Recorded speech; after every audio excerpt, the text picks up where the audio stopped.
বাংলাদেশের একজন নায়িকা শাবানা, খুব সম্ভব উনি বারবার অনুরোধ করছে, শতবার সরকারিভাবে আবেদন জানাইছে বিভিন্নভাবে যে তার ছবিগুলো যেন আর কি না হয়, প্রচার করা না হয়।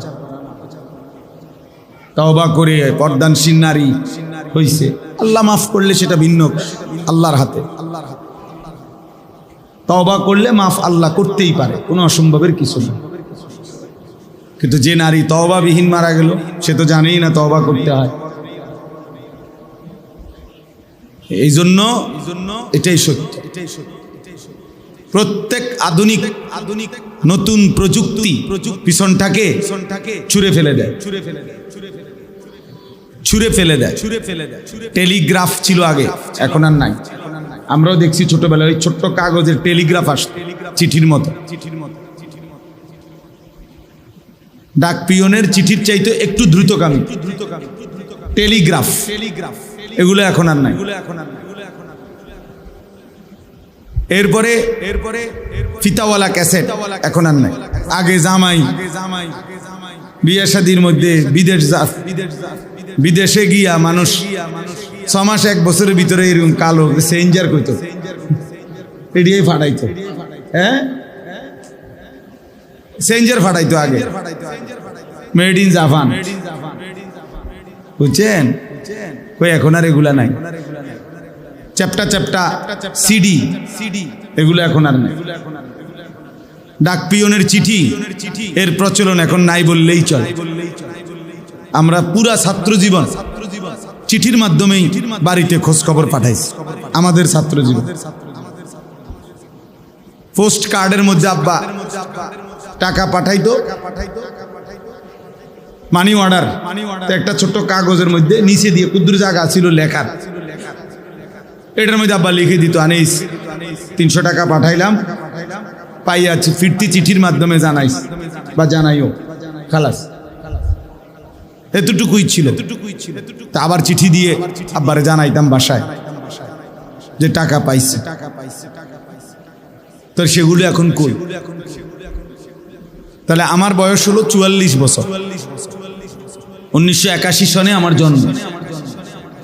তাহলে 44 বছরের প্রথম 10 বছর বাদ দেন, ওই সময় আমি কিছু বুঝি নাই, ধরে নিলাম।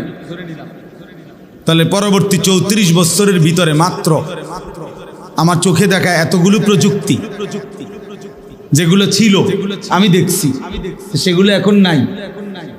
তাহলে আগামী 40 বছরের ভিতরে এই প্রজন্মেরও অনেক কিছু যারা এখন দেখছে থাকবেন, বুঝেন নাই? কিন্তু গুণাগুলো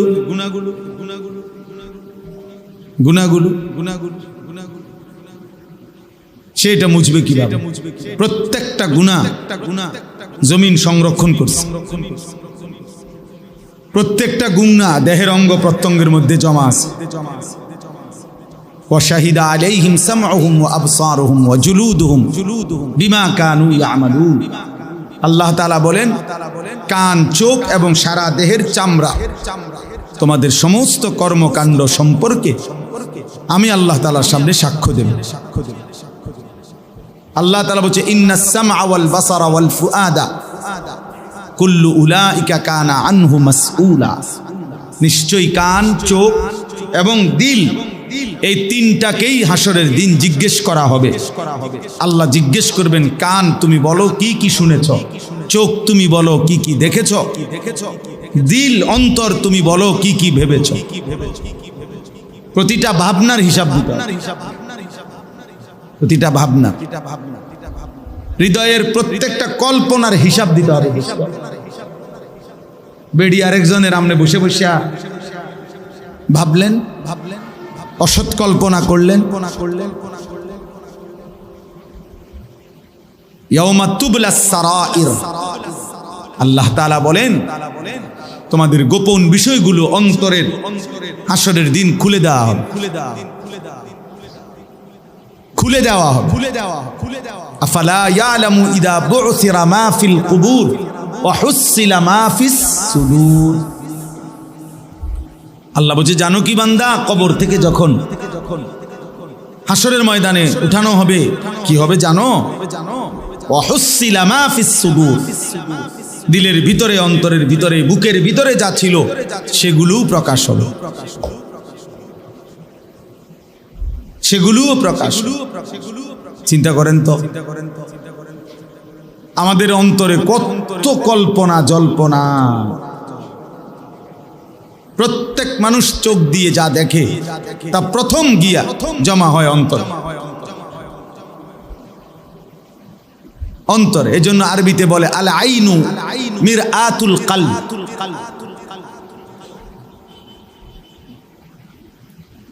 ও ইমরান ভাই, আল আইনু মিরআতুল কলব, চোখ হৃদয়ের আয়না। চোখ মূলত কিসের আয়না? আরবি প্রবাদ, হৃদয়ের আয়না। চোখ প্রথম কালেক্ট করে হৃদয়ে এসে জমা হয়। এরপরে এই হৃদয় থেকে যাবতীয় প্ল্যান প্রোগ্রাম, সামনে কি আগাবে না না আগাবে, এই নারী আরো দেখবে কিনা না দেখবে, এই নারীরে ভালোবাসবে কিনা, তার পিছনে পিছনে গুড়গুড় করবে কিনা, আরো কত রকমের অসৎ কি কি হইতে পারে, পুরা প্ল্যানিংটা এরপরে দিলে বসে বসে করতে থাকে। আগে চোখ তথ্য সংগ্রহ করে, এরপরে অন্তর প্ল্যানিং সাজায়, প্ল্যানিং সাজায়।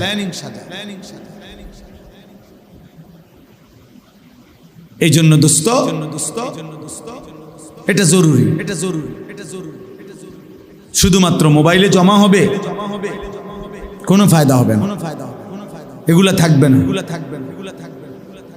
এই যে সমস্ত ছেলেরা ইউটিউবারে যে স্ট্যান্ড নিয়ে ভিডিও করে না জায়গা জায়গা, ওদের সাথে আমরা অনেকবার কথা বলছি। এদের এগুলোর মধ্যে অনেক বিধি নিষেধ আছে। কোন বক্তা ইসরায়েলের বিরুদ্ধে বেশি বললে ওটা মার্ক করা হয়, আমেরিকার বিরুদ্ধে বেশি বললে মার্ক করা হয়, ইনকাম কমে যায়, ভিউ কমে যায়, কি কি অনেক কিছু আছে, কি আমি বুঝিও না অনেক কথা এগুলো,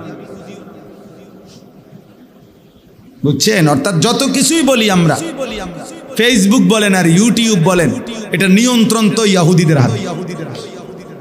শতভাগ নিয়ন্ত্রণ কার হাতে?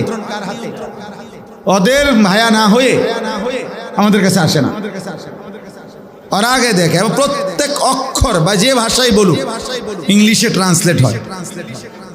কথা আমি যদিও বাংলা বলতেছি, শতভাগ ইংরেজিতে সেটা কি হয়? ট্রান্সলেট হয়। সবার তারা প্রতি অক্ষর বুঝে কি বলতেছে। বয়স্ক মুরব্বীরা এগুলো বুঝতেন না, আর বুঝার দরকার নাই। যে কয়দিন আছেন না বুঝে সান কবরে যেতেন পারেন, বুঝলে মাথার ধরতো না। আপনি বলবেন আয়ো, এটি বুঝি কথা। প্রথম আমারে যেদিন বলছে যে আরো আগে যে হুজুর ডাইরেক্ট সৌদি আরব থেকে কথা বলে, ছবিতে দেখা যায়, আমি বেড়া পাগল বেড়া। পরে দেখছি না ঠিকই কথা দেখা যায়। এখন এটা বোঝে না, এমন বাচ্চা আসেনি, বাচ্চাও তো শুয়ে শুয়া তার আব্বার সাথে কথা বলে, ছবি দেখে দেখে। এখনকার এআই লেটেস্ট প্রযুক্তি, এরা কৃত্রিম এক ধরনের বুদ্ধিমত্তা, কৃত্রিম একেবারে 800 কোটি মানুষ সম্পর্কে তথ্য তাদের কাছে, পৃথিবীর যেই কোনো বিষয় তাদের কাছে তথ্য। এই মোবাইলের অ্যাপস, আপনি আমার নাম জিগান, হ্যাঁ আমার 14 গোষ্ঠীর ঠিকানা বলুন, এটা মানুষ না, মানুষ না, এটা আপনার এক ধরনের অ্যাপস, অর্থাৎ প্রযুক্তি, আধুনিকতা। তাইলে বোঝা গেল প্রতি মুহূর্তে নিত্য নতুন আধুনিকতা, প্রযুক্তি আসতেছে। কোরআনুল কারীমের মধ্যে আল্লাহ তাআলা বলছে ওয়ায়াখলুকুকুম মা লা তা'লামুন ওয়াল খাইলা ওয়াল বিগালা ওয়াল হামিরা লিতারকাবুহা ওয়া যিনা ওয়ায়াখলুকুকুম মা লা তা'লামুন। আশ্চর্য আয়াত। আল্লাহ তাআলা বলেন ঘোড়া, গাধা, খচ্চর, এগুলো আমি আল্লাহ তাআলা এখন তোমাদের যানবাহন হিসাবে, চড়ার জন্য সৌন্দর্যের উপকরণ হিসাবে দিলাম। যেমন একজন লোকের একটা প্রাইভেট কার, এটা একটা সৌন্দর্যময় জিনিস, একটা বাহন। তো আল্লাহ বলেন এখন আমি তোমাদেরকে চড়বার জন্য গাদা ঘোড়া খচ্চর দিলাম, তবে শোনো এখানে শেষ না, ওয়াখলুকুকুম, আল্লাহ তোমাদের জন্য সৃষ্টি করতে থাকবেন মা লা তা'লামুন, যা তোমরা জানো না, সামনে আস্তে আস্তে বাড়তে থাকবে। ওয়াখলুকু মা লা তা'লামুন, এবং তিনি সৃষ্টি করবেন ওই জিনিসগুলো যা তোমরা কি এখন জানো। তাইলে সেই গাদা ঘোড়া খচ্চর আধুনিক হইতে হইতে হইতে হইতে এখন কত অত্যাধুনিক যানবাহন, অত্যাধুনিক যানবাহন। আমরা যুগ যুগ ধরে এক সময় ছিল হজে যাইতো আল্লাহর বান্দারা, আজ থেকে 50 বছর 100 বছর আগে, যে পানির জাহাজে করে জীবনের তরে গ্রাম সকলের থেকে দোয়া দায়ী নিয়া সমস্ত লেনদেন ক্লিয়ার করে মাপসাপ নিয়া এরপরে কি যাইতো আল্লাহর ঘরে হজে যাইতো, মানে আর কোনোদিন ফিরবে কিনা তার কোনো নিশ্চয়তা নাই। 6 মাস 1 বছর পরে আল্লাহ আনাইলে আবার কি আসতো, ফেরত আসতো। এখন ফজরের নামাজ বাংলাদেশে পড়লে জোহরের নামাজ হারাম শরীফে গিয়া পড়ে, 6 ঘন্টায় বিমান ফ্লাই হইলে ঢাকা এয়ারপোর্ট থেকে জিদ্দা 6 ঘন্টা পরে নাম, মাত্র 6 ঘন্টা। তাইলে বলে যাই হোক, আমার বলার উদ্দেশ্য হলো প্রিয় ভাই নওজোয়ান, মোবাইলের এই আসক্তি একদিন ফকির বানায় দিবে। একদিন ঘুম থেকে জেগে দেখবা তোমার কিছুই নাই, কিন্তু তোমার গুনাহগুলো রয়ে গেছে। একদিন হারামগুলো সব রয়ে গেছে। এটা হলো বাস্তবতা, এটা হলো বাস্তবতা। আল্লাহ তাআলা আমাদের প্রত্যেককে হেফাজত করেন।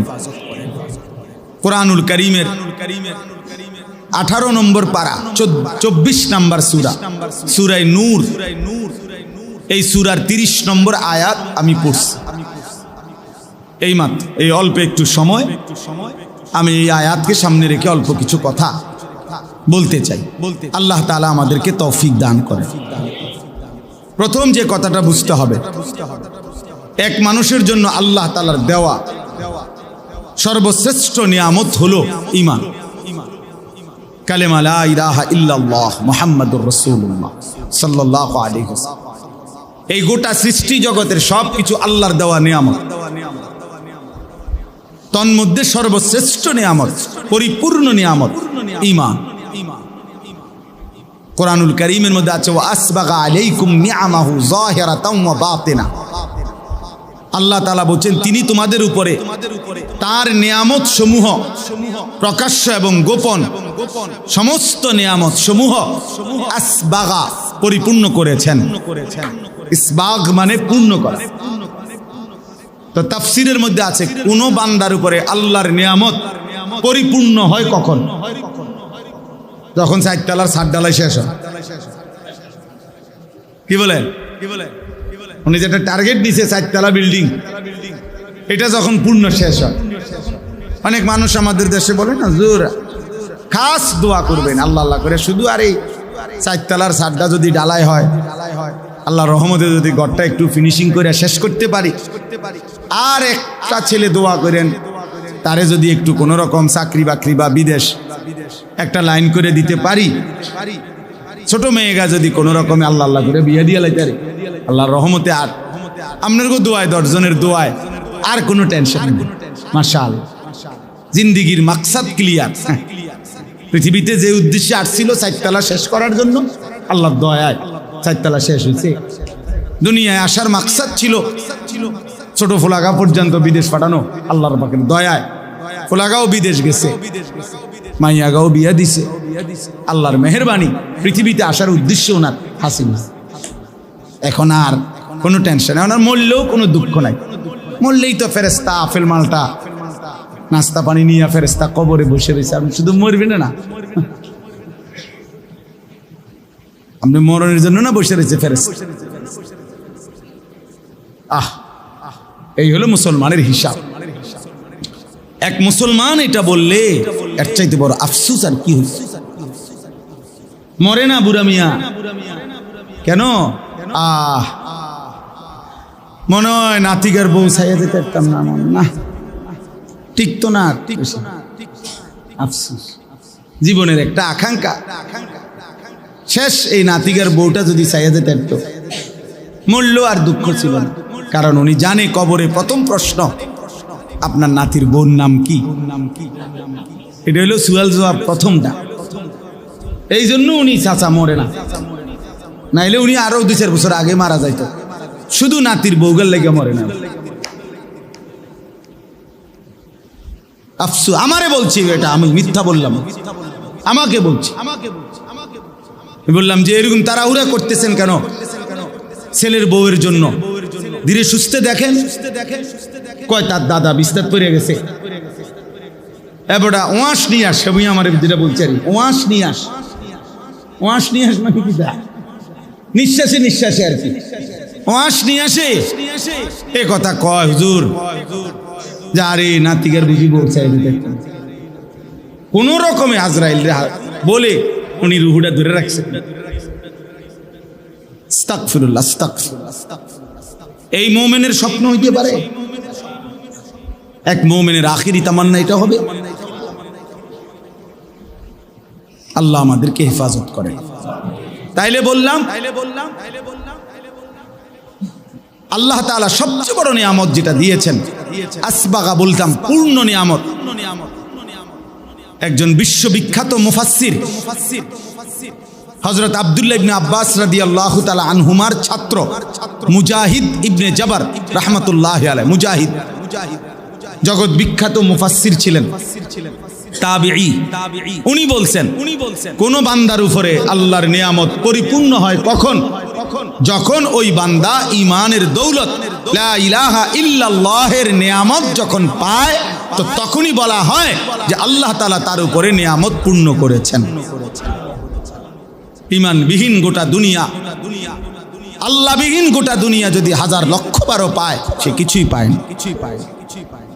আল্লাহকে পেয়ে গোটা দুনিয়া যদি কিছু না পায়, সে কিছুই হারায় নাই। আমার শায়েখ আল্লামা মুফতি মুশতাকুন নবী কাসিম হুজুর এটা বেশি বলে, আল্লাহকে পেয়ে যদি সব হারায়, কিছুই হারায়নি। আল্লাহকে না পেয়ে যদি সব পায়, কিছুই পায়। মুজাহিদ আজম আল্লামা শামসুল হক ফরিদপুরি রাহমাতুল্লাহ আলাইহি এটা বলতেন, তুমি আল্লাহকে পেয়েছো, সব পেয়েছো। তুমি আল্লাহকে পাওনি, কিছুই পাও। হাকিমুল উম্মত মুজাদ্দিদুল মিল্লাত হযরত মাওলানা শাহ আশরাফ আলী থানভী রাহমাতুল্লাহ আলাইহি আজাল্লে শ্রেষ্ঠতম খলিফা খাজা আজিজুল হাসান মজজুব রাহমাতুল্লাহ আলাইহি বলতেন, জুতু মেরা তু সব মেরা। আল্লাহ যখন আপনি আমার, সবই আমার, আসমানও আমার, জমিনও আমার। আগার একটু নেহি মেরা তো কুই শাই নেহি মেরা। আপনি আমার নাই নয় তো আমার আর কিছুই নাই। যার আল্লাহ নাই তার কিছুই নাই, যার রব নাই, যার মালিকের সাথে বন্ধন নাই, আল্লাহর সাথে যার বন্ধন নাই, খোদার কসম তার জীবনে কিচ্ছু নেই, তার কিছু নেই। কারামাদিন ইশতাদ্দাত বিহির রিহু ফি ইয়াউমিন আসিফ। আল্লাহ তাআলা বলছেন, বেঈমান নাফরমান পাপীর সারা জিন্দেগীর আমল কর্ম আল্লাহ বলছে ওই তুষের মতো, ওই ছাইয়ের মতো, যে ছাই এমন জায়গায় স্তূপ দিছে যে কিছুক্ষণের মধ্যে একটা ঝড়ো বাতাস এসে এই ছাই সব উড়াইয়া ফেলছে, আর একটা ছাইও আর ফিরাইয়া আনার সুযোগ নাই।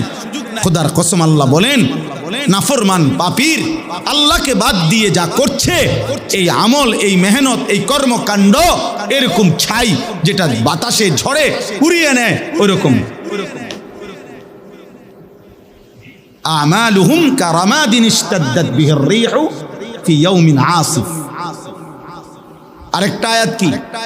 আরেকটা হলো কাসারাবিম বিকিআতিন ইয়াহসাবুহু যামআনু মাআন হাত্তা ইযা জাআহু লাম ইয়াজিদহু শাইআ। আল্লাহ বলে নাফরমান পাপীর সারা জীবনের কর্মকাণ্ড ওই রকম মরিচিকার মতো, যে তৃষ্ণার্ত ব্যক্তি প্রখর রৌদ্রের মধ্যে দূরে তাকিয়ে দেখে পানি থই থই করতেছে, যখন পানির কাছে গিয়ে যায় দৌড়াইয়া গিয়া দেখে কিছুই না। কাসারাবিন, মরিচিকা। যে ভাবছিল ওইগুলো পানি, এই যে আমাদের এসব ফিজ ডালা রাস্তার মধ্যেও প্রখর রৌদ্রে দূরে তাকায় দেখলে বোঝা যায় যে মনে হয় যেন কি পানি চকচক করছে, কিন্তু কাছে গেলে কি? আল্লাহ কোরআনে উদাহরণ দিয়েছে। আল্লাহ তাআলা বলছে সমস্ত নাফরমান, আল্লাহ বলছে কুল হাল নুনাব্বিউকুম বিল আখসারিনা আমালা আল্লাযীনা দাল্লা সা'য়ুহুম ফিল হায়াতিদ দুনিয়া ওয়া হুম ইয়াহসাবুনা আন্নাহুম ইউহসিনুনা সুনআ। আল্লাহ বলছে সমস্ত পাপী নাফরমান, সমস্ত হারামখোর, আল্লাহর অবাধ্যতা করে উপার্জনকারী যা করেছে দুনিয়ায়, আল্লাহ তাআলা বলে খাসারা, খাসারা, লস, লস, ক্ষতিগ্রস্ত, ক্ষতিগ্রস্ত। যারা মনে মনে ভাবছিল আমি বড় সুন্দর সুন্দর কাজ করেছি, হুজুর বিল্ডিং করেছি দেখার মতো, একটা বাউন্ডারি ওয়াল দিছি ছায়া থাকার মতো, একটা গেট করছি 3 লাখ টাকা SS5 এর গেট, এক একটা দরজা বিশ্বাস করেন হুজুর একদম মালয়েশিয়ান সেগুন কাঠ, 1 লাখ টাকার কমে একটা দরজা নাই। ইয়াকুলু আহলাকতু মালাল লুবাদা, দুনিয়ার সাজানোর জন্য অনেক টাকা খরচ করছি। আল্লাহ তাআলা বলেন ও ভেবেছিল অনেক সুন্দর কিছু করেছে, আসলে ও খাসারা, ও লস, লস, ক্ষতিগ্রস্ত, ক্ষতিগ্রস্ত। আখসারিন, ও ক্ষতিগ্রস্ত, ক্ষতিগ্রস্ত।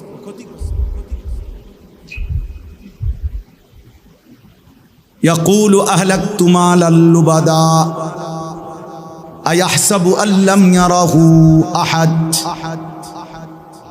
আল্লাহ বলে নাফরমান বলে আমি অনেক টাকা খরচ করেছি দুনিয়ার জন্য। রব্বুল আলামিন বলে সে কি জানে না? তাকে জিজ্ঞেস কি কেউ দেখে না? আল্লাহ কি মিথ্যাগুলো দেখে নাই? আল্লাহ বুঝি সুদের টাকা দেখে নাই? আল্লাহ বুঝি ঘুষের টাকা দেখে নাই? আল্লাহ বুঝি কিস্তির টাকাগুলো দেখে নাই? আল্লাহ বুঝি ওজনে কম দেওয়া টাকাগুলো দেখে নাই? আল্লাহ বুঝি হারাম কথাগুলো দেখে নাই? আল্লাহ বুঝি কাস্টমারের সাথে মিথ্যা যে বলেছো আল্লাহ বুঝি দেখে নাই? দেখে নাই? হ্যাঁ দেখে নাই? আয়াহসাবু আল্লাম ইয়ারাহু আহাদ। আল্লাহ বলে সে কি ভেবেছে তাকে কেউ দেখে নাই? আয়াহসাবু আল্লান ইয়াকদির আলাইহি আহাদ। আল্লাহ বলে সে কি ভেবেছে তার উপরে কারো কোনো ক্ষমতা নাই, নাই। কথা বলেন না? ওমা তাকুনু ফি শানিন ওমা তাতলু মিনহু মিন কুরআনিন ওয়ালা তা'মালুনা মিন আমালিন ইল্লা কুন্না আলাইকুম শুহুদান ইদ তুফিদুনা ফীহি। আল্লাহ বলে যখন তোমরা যেখানেই থাকো না কেন, আমার কোরআন থেকে যেটুকুই পড়ো না কেন, যখন যেই আমল করো না কেন, যখনই আমল করতে থাকো আমি আল্লাহ তোমাদের সামনেই উপস্থিত থাকি। আমার শায়েখের বড় পছন্দের আয়াত এটা, আল্লামা মুফতি মুশতাকুন নবী হুজুর এটা বেশি পড়ে আয়াত না, সূরা ইউনূসের ওমা ইয়াযুবু আর রাব্বিকা মিন মিসকালি যাররাতিন ফিল আরদি ওয়ালা ফিস সামা। আল্লাহ বলে বান্দা শোনো রে বান্দা, তোমার রবের দৃষ্টি থেকে 7 আসমান 7 জমিনের 1 জাররাও তোমার রবের চোখ থেকে আড়াল হবে না। ওমা ইয়াযুবু, তোমার রবের দৃষ্টি থেকে আড়াল হবে না 1 জাররা জমিনেরও না আসমানেরও না। ওয়ালা আসগারা মিন যালিকা ওয়ালা আকবারা, 1 জাররার চাইতেও কম সেটাও আল্লাহর আড়াল নয়, 1 জাররার চাইতে বেশি সেটাও আল্লাহর আড়াল নয়। ইল্লা ফি কিতাবিন মুবিন। আল্লাহ বলে বান্দা শুধু আমার চোখের আড়াল নয়, বরং আমি আল্লাহ 24 ঘন্টা আমার ফেরেশতা দিয়ে সুস্পষ্ট আমলনামার কিতাবের মধ্যে লিখাচ্ছি। হাসিটারও হিসাব পাইবা, কাশিটারও হিসাব পাইবা, চোখের পলকের হিসাব মিলবে। কানের শোনার সব হিসাব মিলবে, প্রতিটা বিন্দু জাররা জাররা নিঃশ্বাসের হিসাব মিলবে। ফেরেশতা শোনাবে, বন্ধু দুনিয়ার জমিনে তুমি এতটা নিঃশ্বাস নিয়েছ, এতটা নিঃশ্বাস আল্লাহর হুকুমে ছিল, এতটা নিঃশ্বাস আল্লাহর নাফরমানিতে ছিল। মা মিন ইমরিইন নাফাসা ইল্লা কুতিবা, আল্লাহর নবী বলে বান্দার যখনই নিঃশ্বাস ফেলে ফেরেশতা তখনই লেখে, প্রত্যেক নিঃশ্বাস ফেরেশতা লেখে। নিঃশ্বাস নিঃশ্বাস ইম্মা ফি তাআতিন ওয়া ইম্মা মাসিয়াতিন, কোন নিঃশ্বাস নেকি হিসাবে লেখে, কোন নিঃশ্বাস গুনাহ হিসাবে লেখে। তাহলে হিসাব বাহির করবেন কেমনে? আল্লাহর আড়ালে যাবেন কেমনে? আল্লাহ আমাদেরকে বুঝ দান করে। অতএব আমার বাপ, আমার বন্ধু, আমার ভাই, আমি আমাকেও বলি, আমাদের সকলকেই বলি, আল্লাহর আড়াল থেকে যাব কিভাবে? যাব কিভাবে? তাহলে সর্বশ্রেষ্ঠ নিয়ামত ঈমান। বলেন শ্রেষ্ঠ নিয়ামত কি? ঈমান শ্রেষ্ঠ নিয়ামত। ঈমান হারা তো সর্বহারা। এবার আসেন এর পরের কথা। ঈমানের পরে যাকে আল্লাহ তাআলা ঈমানের দৌলত দিয়েছেন, ঈমানের নিয়ামত দিয়েছেন, তার কাছে আল্লাহ তাআলা কি চান? প্রত্যেক মুমিনের কাছে আল্লাহ যাকে ঈমান দিয়েছেন তাকে তো আল্লাহ সর্বশ্রেষ্ঠ নিয়ামত দিয়েছেন, নাকি? এটা বুঝছেন তো না? এবার ঈমানদারের কাছে, প্রত্যেক মুমিনের কাছে যাকে আল্লাহ ঈমান দিয়েছেন তার কাছে আল্লাহ কি চান? আল্লাহ তাআলা চান তাকওয়া। আল্লাহ তাআলা চান কি? তাকওয়া। ঈমানের পরে মুমিনের কাছে আল্লাহর চাওয়া তাকওয়া। বলেন কি? তাকওয়া। আল্লাহ বলেন এবার আমি তোমার কাছে ঈমান আমি তোমাকে দিলাম, এবার আমি তোমার কাছে তাকওয়া চাই। ঈমান আর তাকওয়া এই দুইটা যখন আমারে বুঝাইয়া দিবা, তো আমি আল্লাহ ওয়াদা করলাম আমার কমপক্ষে সবচেয়ে ছোট 10 দুনিয়া বরাবর জান্নাত সর্বশেষ ব্যক্তি হলেও তোমাকে দেব। আর বড়র কোনো হিসাব নাই, আরো বেশি। উইদ্দাত লিল মুত্তাকিন, আল্লাহ বলে আমার জান্নাত বানানোই হয়েছে মুত্তাকিদের জন্য। জান্নাত বানানোই হয়েছে মুত্তাকিদের জন্য। উইদ্দাত লিল মুত্তাকিন আদাতু লিইবাদিয়াস সালিহিন। হাদিসে কুদসিতে আছে, আল্লাহ বলেন আমার নেক বান্দাদের জন্যই আমি জান্নাত বানিয়েছি। তাহলে তাকওয়া। এখন তাকওয়া মানে কি? আল্লাহ যেটা আমাদের কাছে চায়, তাকওয়া মানে দুই জিনিস। এক নাম্বার হলো গুনাহ ছেড়ে দেওয়া, দুই নাম্বার হলো আদেশ পালন করা। এক নাম্বার কি? আবার বলেন, শুনেন, গরম লাগলে কোনো অসুবিধা না, গরম লাগলে মরতেন না। গরম লাগলে মারা যায় না, মরলে আরো আগে মরে গেলেন। গরম তো আরো আগে দিনও ছিল, তো কাজে এটা নিয়ে তো টেনশনের কিছু নেই। গরম লাগুক আল্লাহর জন্য, এটুকু গরম সয়ে যদি এই ঘামের বিনিময় রব যদি বলে মাফ করে দিলাম, কেমন হবে? বলে কোরআনুল কারীমের মধ্যে স্পষ্ট আছে, সূরা তাওবার মধ্যে, মদিনায় নবীজি যখন সাল্লাল্লাহু আলাইহি সাল্লাম, প্রচন্ড গরম তখন মদিনায়, খেজুর পাকার মৌসুম, তীব্র গরম পড়ছিল। এরকম সময়ে আল্লাহর নবী তাবুকের যুদ্ধে 30,000 সাহাবী নিয়ে নবীজির জীবনের সবচেয়ে দূরের যুদ্ধে রওনা দিছিলেন। ওই যুদ্ধটাই ছিল নবীজির জীবনের সবচেয়ে দূরের সফর। প্রায় 16 থেকে 17 দিন পায়ে হাঁটার রাস্তা। এত দূরত্ব। তো এই দূরত্বের আপনার তাবুক, এখনো এই এলাকা আছে তাবুক নামেই। তো এই রওনা যখন দিছে তখন মদিনার মধ্যে তীব্র গরম ছিল। এমনিতেই আরবের গরম আমাদের চাইতে বেশি না? কথা বলেন না? তো ওই সময় ছিল আরো বেশি।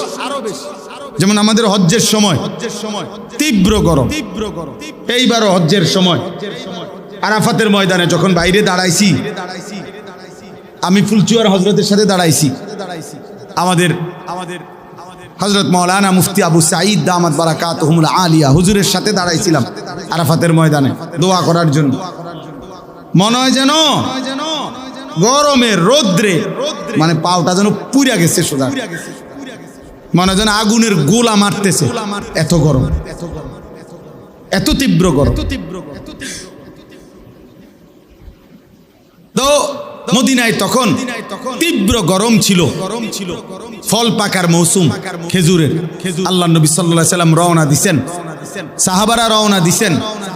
মদিনার মুনাফিকরা, নামদারি মুখোশধারী মুসলমান, মুনাফিক, হৃদয়ে যাদের ঈমান নাই, মুখে যারা মুসলিম বলতো, এমন মুনাফিকগুলো মুসলমান সাহাবীদেরকে টিটকারি করতেছিল আর বলতেছিল লা তানফিরু ফিল হার। এইটা কোরআন শরীফের আয়াত না? কোন সূরা? সূরা তাওবা। লা তানফিরু ফিল হার, এই গরমের মধ্যে তোমরা বের হইও না, সাবধান। এনতিকা বেশিতে বেশি জংশন পর্যন্ত যাইতে পারবা, এর বেশি মনে হয় যাইতে পারতা না।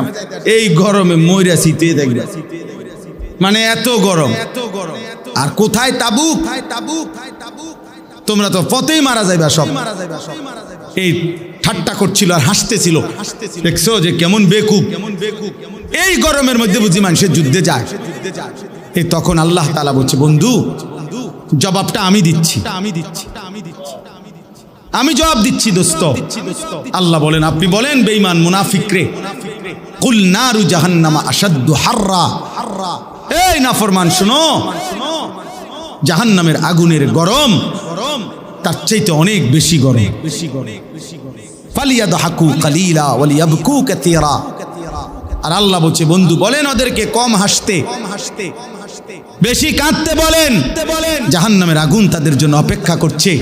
আর আমার এই মুমিন বান্দারা এই গরমের ঘামে, এই ঘামে তাদের ঘাম মুছতে মুছতে জাহান্নামের আগুন নিভায়, আর ওদের জন্য জাহান্নামের আগুন অপেক্ষা করছে। কম হাসতে বলেন, মস্কারি করো, মস্কারি, উলামায়ে কেরামকে নিয়ে মস্কারি, আল্লাহর ইবাদতকে নিয়ে মস্কারি। চলো, ইন্নাল্লাযীনা আজরামু কানু মিনাল্লাযীনা আমানু ইয়াদহাকুন।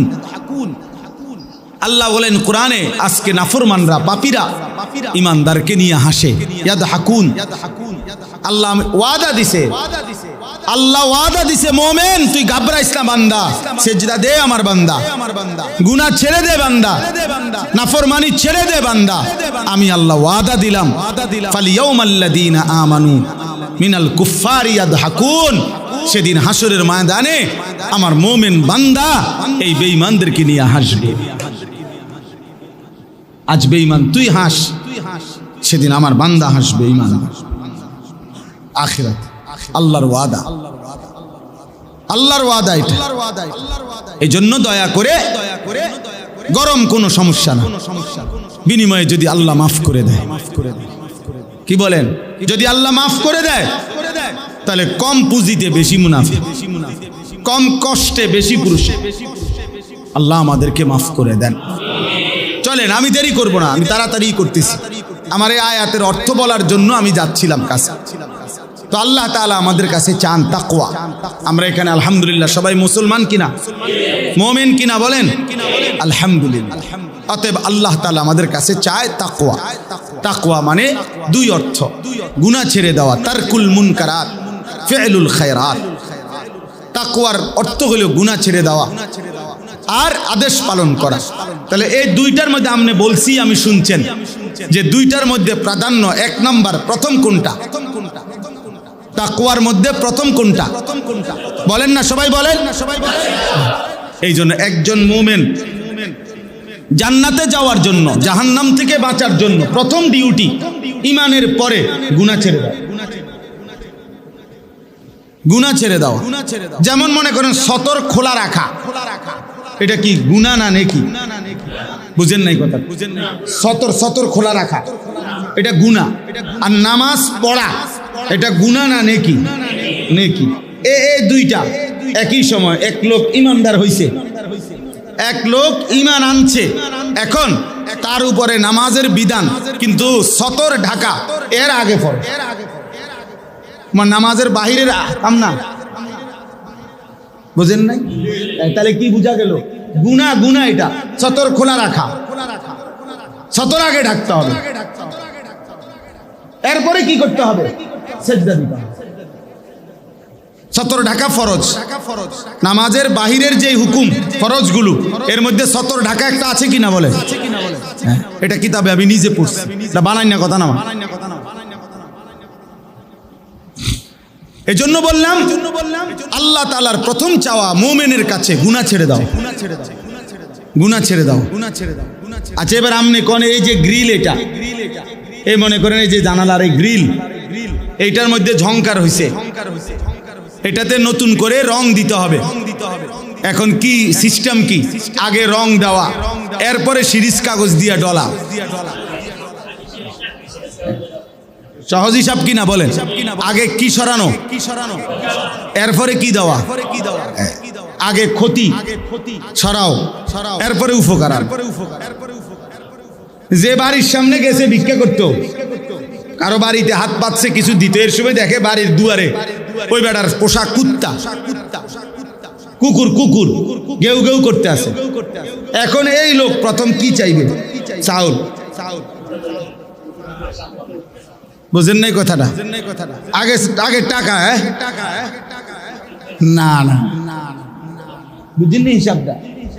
সে আগে বলবে দোস্ত আল্লাহ দোহাই, আমার চাইলের দরকার নেই। এটাই তো আমাদের দেশে কয়, ভিক্ষা থাক কুত্তা সামলাও। হ্যাঁ, ক্ষতি সরাও আগে, চাউল দিব পরে।